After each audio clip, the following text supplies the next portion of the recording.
राम राम जी सारा ने कैसे हो आप सब। आई होप आप सब अच्छे होंगे। तो भाई स्वागत आज आपका एक और नई वीडियो में। तो भाई मेरी माता रानी की यात्रा का वृतांत आधा रह गया था, मेरी वीडियो पूरी नहीं बनी थी। तो यहाँ पे हमने माता रानी की कढ़ाई की तैयारी कर दी थी माँ के आशीर्वाद प्यार के साथ। तो भाई इस कढ़ाई करते करते मैं अपनी आगे की और यात्रा का वर्णन करूँगी। तो सुनो भाई आप सब, ये मेरी आपकी अपनी सच्ची घटना है, कोई फेक नहीं है, रियल बातें बता रही हूँ मैं अपनी, जो मतलब हमारे साथ वहाँ पे हुई थी। तो आप सुनो भाई सब। हाँ, तो मैं कहाँ पे आ गई थी पिछली वीडियो में, शायद वहाँ से स्टार्ट की थी। हाँ, हमारे घर वाले मिल गए थे। फिर मैं मतलब सारा सामान उन तो देकर वो सारा कंधा पर, तब वो जो क्या करना माँ के दर पे पहुंच गए। और अब तो भाई सारा सब कुछ माँ के चरणों में सौंप दिया, वो बैग भी उतार दिया, फोन भी दे दिया। वो बिल्कुल खाली हो जाकर, जिस तरह मन खाली हो जाकर एक चीज तरह एक जिम्मेवारी था। वहां पर मैं वैसे फ्री हो गई थी, रिश्तों से भी फ्री हो गई थी। जो हमारे मतलब भाई थी, माँ थी, माँ के रिश्ते थे, बुआ थी, काका था, भाई मतलब भैया था, साथ में भतीजी थी। बिल्कुल अकेली, सिर्फ माँ के चरणों में ध्यान, माँ के दर पे जाते हुए वो सब मैंने कहा था, अब जाओ मैं आ जाऊंगी दर्शन करके। फिर वही मैं चल पड़ी थी, उनको मैंने भेज दिया था और चल पड़ी थी। तो फिर मैंने एक फौजी अंकल थे, मैं बोली अंकल हमारे घर वालों ने ऐसे ऐसे मतलब भाई देवी माँ के दर्शन कर लिए और मैं पीछे रह गई थी, तो आप अगर मेरे को लाइन में आगे खड़ी कर दो। वे अंकल भी बोले बेटा अब नहीं होगा, क्योंकि अब माता की आरती चल रही है और इतनी लंबी लाइन है बहुत ज़्यादा, ये 1 डेढ़ घंटे में तो आरती होगी, उसके बाद ही मतलब ये आगे का दरवाज़ा खुलेगा, इससे पहले दरवाज़ा नहीं खुलेगा। अ, चाहे आप वेट करो चाहे मत करो। फिर मैं वहाँ पे खड़ी हो गई जहाँ पे मतलब ये भी नहीं पता था कि लाइन भी ये है। मतलब वो लाइन दिखाई थी उसने, ये लाइन लग रही है, इसमें बिल्कुल आपको पीछे जाना पड़ेगा। बहुत लंबी लाइन थी वो, बहुत ही लंबी। जैसे मेरे भैया बता रहे थे कि सुबह नंबर आएगा तेरा, तो तू हमारे साथ ही चल, यहीं से दर्शन कर ले, यहीं से हाथ जोड़ ले। हम मतलब माँ के दर्शन करके आ गए हम। और वो भी भई मतलब इसलिए कराए क्योंकि भैया ने आई कार्ड दिखाया था, उसकी वजह से वो पहले ही दर्शन कराए। वहाँ पे जहाँ पे एंट्री होती है, उन फौजी अंकल को भैया को कार्ड दिखा के उनको जाने दिया था, वो पहले ही चले गए थे। तो इसलिए वो जल्दी भई दर्शन करके आ गए थे। और कुछ भई पैड़िया तो वो शॉर्टकट रास्ते पे चले गए। माँ थी जो वो गाड़ी में आ गई, माँ पहले आ गई थी। फिर भई धीरे-धीरे मैं फिर खड़ी रही बड़ा थोड़ी देर, तो सोच मैं कहा यो तो ना हो भई लाइन में भी ना लागना। फिर जो मतलब वहाँ पे बिल्कुल एंट्री करवाने थे, वहाँ पे था एक भैया सी भैया था। मैं बोली भैया मैं अगर आप कहते हो तो चले जाऊँ। उन्होंने बोला भई कैसे जाने दें, हमारे आगे और भी फौजी भाई खड़े हैं, आपको कहीं कहीं नहीं जाने देंगे। पता नहीं भई फिर माँ का आशीर्वाद ऐसा हुआ, 3 लेडीज़ आई, मतलब बूढ़ी-बूढ़ी थी और एक और फैमिली थी, 2 बच्चे और वो हस्बैंड वाइफ थे। वो ऐसे मतलब घुसने लग गए उस लाइन में, तो मैं भी उनके साथ चली गई। वो बोले भई यहाँ तो एंट्री भी नहीं, आप क्यों खड़े हो? वो पीछे हो ले, लेकिन मैं नहीं हुई।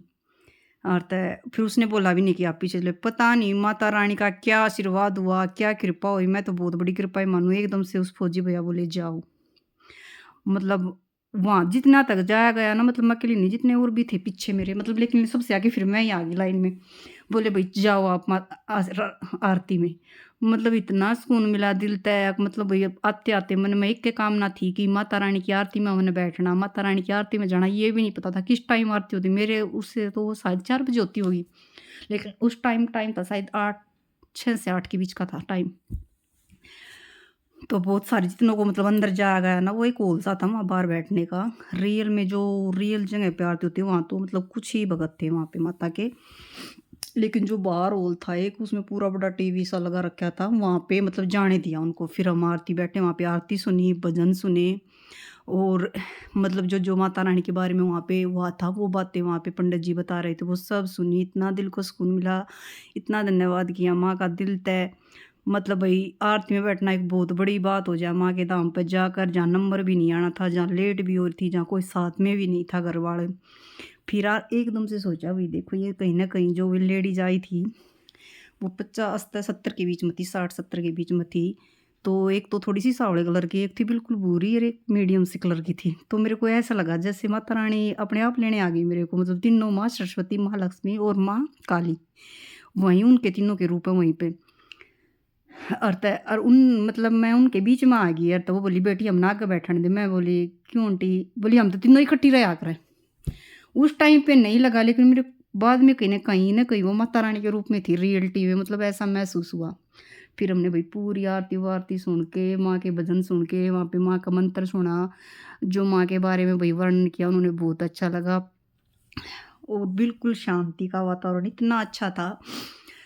फिर आगे चले गए, फिर आगे जाके जो मतलब रियल जगह पे एंट्री होती है वहाँ पे चेकिंग होती है। चेकिंग तो देखो सारी जगह होती है, तो वहाँ पे चेक किया जाता है, सिर्फ प्रसाद अंदर लेके जाने जाते हैं और कुछ भी सामान नहीं, क्योंकि बाहर भी लॉकर बने हुए थे। भाई वहीं पे जमा करवाओ चाहे कुछ भी है। और मैं ले रही थी कुछ माँ के लिए, अपने मतलब माँ के प्यार आशीर्वाद अपने घर से कुछ लेके गई थी माँ के लिए, कि मेरा मन था कभी मुझे माता रानी बुलाई तो मैं ये चीज़ माँ के लिए दिल से लेके जाऊंगी। तो भाई एंट्री होने लगी, वहाँ पे जो पुलिस वाली थी वो चेक कर रही थी। उसने मतलब मैंने एक वो बट पर्स सा था, उसमें था कुछ सामान, उसने दिखा नहीं वो पर्स, और बोली जा अंदर। और मेरे साथ थी जो एक और लेडीज़ थी, वो बल्कि कुछ ले रही थी, वो रोक दी कि मैं नहीं लेके जाने दूँगी कुछ भी अंदर, तो हम एंट्री करवाते नहीं, सिर्फ प्रसाद के सिवा कुछ नहीं जाएगा। प्रसाद भी वो माँ के चरणों में चढ़ा के वापस दे देते हैं। तो वो लड़की तो रोक ली उन्होंने पीछे, लड़की इतना थी शादीशुदा लेडीज़ थी। तो चले गए फिर माता रानी के दर्शन किए बहुत अच्छे से, फिर एकदम से दर्शन करने लग गए। तो वो जो लड़की रोकी थी उसमें मतलब माता रानी का रूप कहते हैं ना, वो आ गया एकदम से, और वैसे करने लगी कि मेरे को वहाँ पे रोका, मेरा सामान अंदर नहीं ले आने दिया, ये नहीं लेने दिया। और फिर वहाँ पे जो पंडित थे उन्होंने थोड़ा गंगा जल का छिट्टा करके वो शांत कर दी थी। तो वहाँ भी मतलब ये एहसास हुआ कि भाई मैं इतना सामान ले रही हूँ, मेरी चेकिंग भी की और उन्हें दिखा नहीं। और माँ थोड़ी खुद आकर दर्शन थोड़ी देगी, जब इतना साथ माँ देती आने लग रही, डंग डंग पे, कदम कदम पे, श्वास श्वास पे। तो वहाँ पे रियलिटी महसूस होगा था, हाँ भाई बहुत मतलब सच्चा दरबार है, सच्ची जगह है। और जो दिल तय मन तय सच्चे मन तय जाता, माँ उसकी मुरादें, माँ उसकी मन्नत, माँ उस हर एक कामना पूर्ण करती है। मेरे तो मन में कहती घर वाले मिल जाए, घर वाले मिल गए ना। इतनी भीड़ में इतने बिछड़ने के बाद कोई नहीं मिलता आपस में, लेकिन वहाँ पे हम मिल गए। वो क्या करना, माँ बिछड़े हुए को मिला देती है। तो माँ ने इतनी भीड़ में बिछड़े हुए, वो कहाँ मैं कहाँ, भाई जगह का नहीं बेरा, पूजा पाठ करने का ये नहीं बेरा, कहाँ एंट्री करनी, कहाँ का कोई पैसा साथ में नहीं, मेरा कुछ भी साथ में नहीं था, लेकिन मैं बस अकेली और माँ का साथ। और फिर जाते ही मतलब माँ के इतने अच्छे से दर्शन हुए। और फिर आ गई मैं नीचे, और देखो वहाँ पे एक चोला मिलता माँ का, वो जो माँ को चोला पहनाते हैं वहाँ से सब चोला लेके आते हैं। ये भी नहीं पता मुझे चोला कहाँ से मिलता है, लेकिन मेरे लिए माता रानी ने जो रिया बेटी थी, एक चोला वो ले रही, एक बुआ ले रही, एक माँ ले रही थी, 3-4 ले रही थी वो। कहता है वो चोला भी ला ले, माँ ने उनके माध्यम से मेरे साथ पहुँचा दिया। फिर मैं मतलब माँ के वो करके फिर एक परिवार था, मैं बोली मैं कहा भैरव बाबा पे भी जाना तो मुझे साथ ले चलना। बोली हम तो भैया अभी नहीं जा रहे। फिर वो आंटी थी, उनके साथ मैंने फिर एक शिव गुफा है, वहाँ पे शिव गुफा के दर्शन किए, शिव बाबा के अच्छे से दर्शन करके फिर एक सीताराम जय श्री राम, उन्हीं के साथ मैंने फिर उस मंदिर के भी दर्शन किए। फिर मैं बोली आंटी आपके साथ अब भैरव, उन्हें उनसे भी पूछा, बोली बेटी अभी नहीं जा रहे हम तो, हमारी तो मतलब पूरी बस भरकार ही है और हम तो हर बार आए हैं यार। आप भी हम अलग अलग, लेकिन हमने सत्ता पता रखा कि भाई वहाँ मिल जाना सब के सब। और एक फ़ोन भी नहीं लगता वहाँ पे, ये भी प्रॉब्लम है भाई, जो हम जाते हैं यहाँ से फ़ोन वहीं की सिम लेनी पड़ती है। और इतना हमने सोचा नहीं, अगर हम एक सिम ले लेते तो वहाँ से इतने ना भी हट पाते ना वो होता। फिर मैं चल दी, ये भी नहीं पता भाई भैरो इतनी काली रात, इतनी गटार, भाई कहाँ से जाना कहाँ नहीं, पर हम का भैरो पर भी जाना है। मैंने भाई माता रानी ने, मैंने अपने घर वाले तेन को 1 घंटा वेट कर लियो, लेकिन माता रानी ने तो मेरे मतलब जल्दी दर्शन करवा दिए थे। एक मतलब 5 मिनट के अंदर अपने अंदर बुला ली, 10 मिनट के अंदर वहाँ पर सब कुछ आरती वगैरह ये दिखा दिया। फिर मैं भैरव बाबा पे जाने लगी। मैंने रास्ता पूछा किसी ने, कहा चल अकेले चल, किसी का साथ नहीं, वहाँ भी अकेले ही चलना। फिर जाते जाते ऊपर चले गई चढ़ने, मतलब किसी ने बता दिया कि भाई ये रास्ता जाता है भैरव बाबा पे। वहाँ पे एंट्री थी, ये झूले वगैरह लगे हुए थे, लेकिन वो शाम के 6 बजे के बाद बंद हो जाते हैं। हमारे घर वाले भी इसलिए नहीं गए क्योंकि वहाँ पे भी बंद हो चुके थे। और बुआ जी तक गोड्डा अंदर थन्ना चढ़ा जावे, और इन जो ये पालकी वगैरह घोड़े वगैरह इन पर वे बैठे नहीं कि भाई यहाँ तो पापा हो एक किस्म तक है, ये भी तो इतनी ऊपर जावा है। तो वो भी उन रीजन कह दिया कि तेरी वजह से टिकट ना कट पाई, ना तो टिकट कट पाती। फिर वो नहीं गए क्योंकि भैया थोड़े से आर्य समाजी हैं, उन्होंने दर्शन तो कर लिए थे। वो बोले भैया हम ताड़े तो हाथ जोड़ लेंगे, यहाँ तो धूप लगा लेंगे। फिर मैं गई ऊपर, तो ऊपर मतलब जाते वक़्त 2 फौजी भाई थे और उनकी पत्नी, एक उनकी बेटी। तो एक मेरी जितनी मोटी थी, उस तो चढ़ा नहीं जा, वो बैठी आराम ते। मैं कहा भैरव बाबा पे जाओगे? उन्होंने बोली जाऊँ तंगे, पर मेरे तो ना चढ़ा जाता। मैं बोली मैं भी आपके जितनी मोटी, चलो आप मैं साथ में, मैं भी चलूँगी, देखो मैं भी तो चढ़ूँगी। तो उसने थोड़ा-सा साहस हो गया, कहाँ चल इसके साथ, तो वही मन ना उनका सहारा मिल गया था ना उनके साथ जाने का। मैं कहा चलो भई फैमिली है, फैमिली के साथ फिर भी थोड़ा अच्छा लगा, क्योंकि अंधेरे का टाइम था और ऊपर बहुत कम जाँव थे। जा भी नहीं रहे थे उस टाइम पे। कोई कह रहा था भई सुबह जाएँगे, कोई कह रहा था बाद में जाएँगे। क्योंकि वहाँ पे बहुत सारी धर्मशाला वगैरह बनी हुई थी, वहाँ पे रुक गए थे सब। फिर भई वो गुड़िया थी, अच्छी थी, बीएससी एमएससी करे वाले, उसके साथ और उनके परिवार के साथ मैं तो बाबा भैरव पे भी मतलब क्या अगर वो सारा किसी का मिल जाया अगर मैं चली गई। और हमारे घरवाले इतना आगे नीचे, उनका फिर नीचे आए पाछे तो इतनी मन में होगी कि अकेले तो छोड़ आए उसने। कि भैया आ जाएगी, और इन नए रास्ते वाले पर का होगी, पुराने का उसने बेरा नहीं। और इतनी मतलब काली भयंकर रात है। और वही देखो, वैष्णो देवी है, वैष्णो धाम है, जम्मू कश्मीर है, तो आतंकवादी हुआ सब क्या का खतरा आता है वहाँ पे। और फिर अकेली लड़की ने छोड़ कर, तो फिर वैसे भी उनको इतनी चिंता होगी हमारे घर वालों ने, फिर तो मेरी बहुत ज़्यादा। फिर उन फौजी भैया तक कही कि मेरी बहन आई है ऐसे ऐसे, और उसको यहीं रोक लेना। तो वो बोला ठीक है, मेरी तो ड्यूटी है, फिर मेरी चेंज हो जाएगी। उन्होंने कहा हैं, वो एक आई कार्ड है, उसके माध्यम से ये भी पता लगाया जाता है कि भाई कौन कहाँ पे है, उससे लोकेशन का पता चल जाता। और आई कार्ड तो मैं 2-2 डाल रखे थे, रिया बेटी का भी कार्ड मैंने पहन रखा था। फिर भाई मैं भैरव बाबा पे चली गई। मैं तो आराम से, मुझे कोई टेंशन नहीं। हमारे घर वाले इतनी टेंशन दे दी मैंने उनताई कि वे मतलब इतनी माँ भी सोच में पड़ गई भाई अकेली है और कैसे आएगी कैसे नहीं। तो फिर थोड़ी देर में फौजी भाई की ड्यूटी चेंज हो गई। फिर दूसरे फौजी भाई तो बोला कि ऐसे ऐसे मेरी बहन आएगी। मेरे भाई को मतलब इतना भावुक हो गया, वो क्या कर रहा, और मेरी बुआ वाली बात रोना आ गया था। राजीव ने तक क्यों हम क्यों छोड़ गए उसने अकेली ऊपर। फिर नीचे बोला मम्मी आप ताड़ा बैठ जाओ। वो मेरे को फिर पुराने रास्ते पे मम्मी बिठा दी, क्योंकि लोकेशन से उन्होंने ये पता कर लिया था कि वो पुराने भैरव बाबा से उतर ली और पुराने रास्ते से आ रही है। तो क्यों भाई मेरे को तो कोई टेंशन फ्री थी मैं, क्योंकि अच्छी फैमिली के साथ थी। देखो वो फैमिली भी मेरे को सुनती होगी, मैंने बताया ही था उनका चैनल का नाम। और बहुत अच्छी थी वे दोनों, मतलब फौजी थे, उनकी वाइफ थी अच्छी और एक उनकी बेटी थी। वो भैया इतने बहुत अच्छे थे। बोले भाई मैंने बताया उनका ऐसे ऐसे, बोला ठीक है भैया आप क्या में जाओगे। मैं कहा भाई मैं चली जाऊँगी। बोला पंखा मैंने होटल का भी नहीं बोला, लेकिन मैं चली जाऊँगी। बोला नहीं हम मतलब कैंट में रुक जाइए, तो फौजी वो तो कैंट में रुक रहे थे। फिर सुबह से ले जाइए। मैं कहा नहीं मैं चली जाऊँगी। फिर आते-आते बहुत अच्छे से उनके साथ वही नीचे की तरफ आ गई मैं भैरव बाबा से, पुराने वाले रास्ते पर के।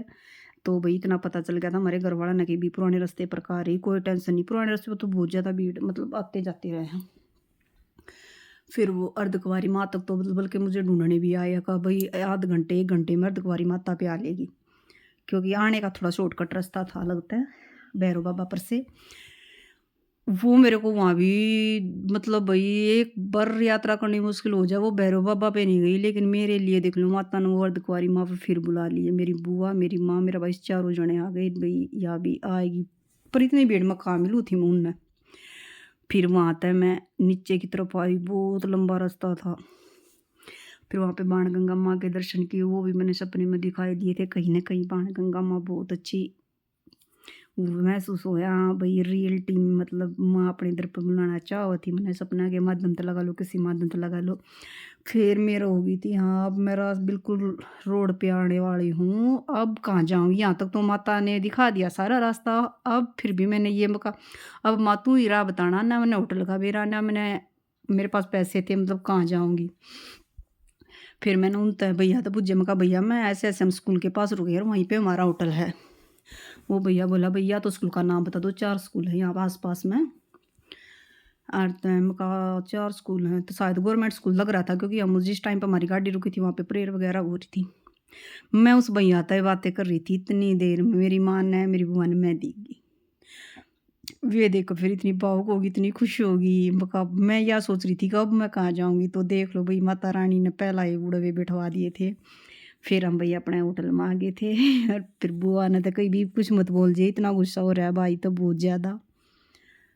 मैं कहा ना कुछ ना बोलती, पर माँ ने जो भी भई दर्शन करवाए, यात्रा करवाई, बहुत अच्छी थी। जैसे हमारी भाग्य में यात्रा थी वैसी करवाई। और ये रस्तों के माध्यम से रिश्तों तलग होना, बिछड़ना, मिलना, कंधों पर बोझ होना, भाई बैग सबसे दिखाया भाई हमारे ऊपर इतनी जिम्मेवारी होती है परिवार की, घर वालों की, रिश्तेदारों की। हमें सबकी जिम्मेवारी लेके भी चलना और अकेले भी रहना है।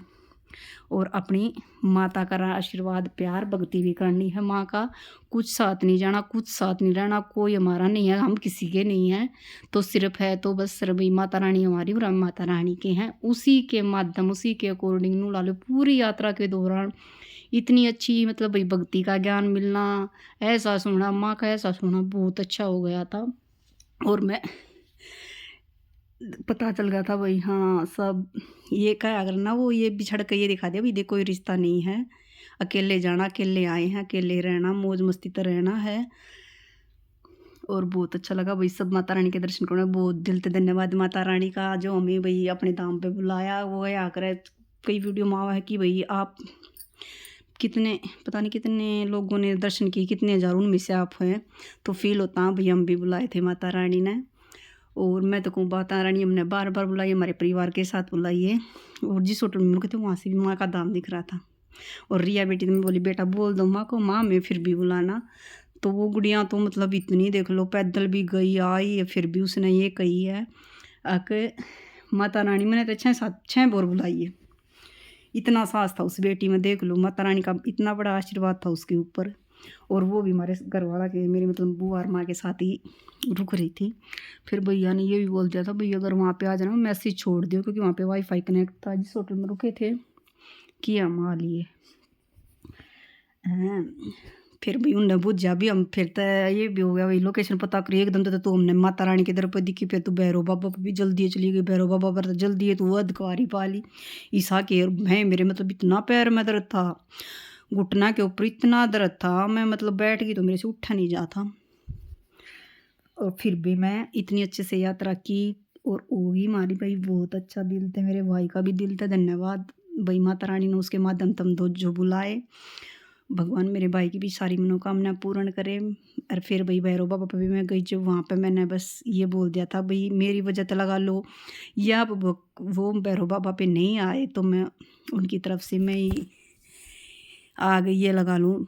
तो भाई सबकी माँ भैरव बाबा सफल यात्रा करना, मतलब बुआ की, माँ की, भाई की और काका की, मतलब जो नहीं आ पाए भैरव बाबा पे, कहते हैं भैरव बाबा पे जाने के बाद ही यात्रा सफल होती है, नहीं होती। तो वो तो नहीं गए तो उन्हीं के मतलब मैं अकेली जाने के बाद ये बोला कि भाई उन सब के नाम की मैं आ गई और आपने बुलाई जब आई हूँ। मैं भी शायद उनके साथ होती तो ना भी जा पाती या जा पाती, वो तो देखो इकट्ठे रहते तो पता चलता। लेकिन उन सब के नाम के भी मैं ही चली गई थी और मैं ही बुला ली थी बाबा ने। तो भाई हमारी यात्रा बहुत अच्छी रही, बहुत सफल रही। जिसने भी मौका मिला, जिसने भी माँ बुलावे ज़रूर जाया करो। बहुत अच्छा धाम है, सच्चा दरबार है, सच्ची माता रानी है। बिल्कुल दिल तो बहुत अच्छा लगा था। तो सबको जय माता रानी। और इस वीडियो में वगैरह मतलब माता रानी के धाम का जो मैंने वर्णन किया उसमें मेरे मतलब भाई देखो इंसान हम भी कोई भी गलत वर्डिंग निकली हो या शब्द निकला हो तो आई से सॉरी। मैं माता रानी से भी सॉरी कहती हूँ और भाई जो देखते हैं उनसे भी सॉरी कहती हूँ। कोई क्या पता क्या शब्द गलत निकल जाए, क्योंकि इतनी अच्छी वीडियो भी नहीं बनानी आती और वो भी नहीं आता। और यहाँ पे देखो हम कर रहे थे माता रानी की कढ़ाई की तैयारी, क्योंकि कहते हैं माता रानी के दरस पर से आने के बाद कन्या बिठाई जाती है 9 माता के रूप में। तो यहाँ पे वो हम कन्या बिठाने लग रहे थे। ये मेरी ननंद है और ये छोटी छोटी गुड़ियाँ हैं हमारी। हम सब ने कढ़ाई की तैयारी कर ली थी और बहुत ही जल्दी माता रानी ना करने मतलब कढ़ाई की तैयारी करवा दी थी। बहुत अच्छा लगा। जय माता दी, जय माता दी सभी को। कोई गलती हो तो आई से सॉरी।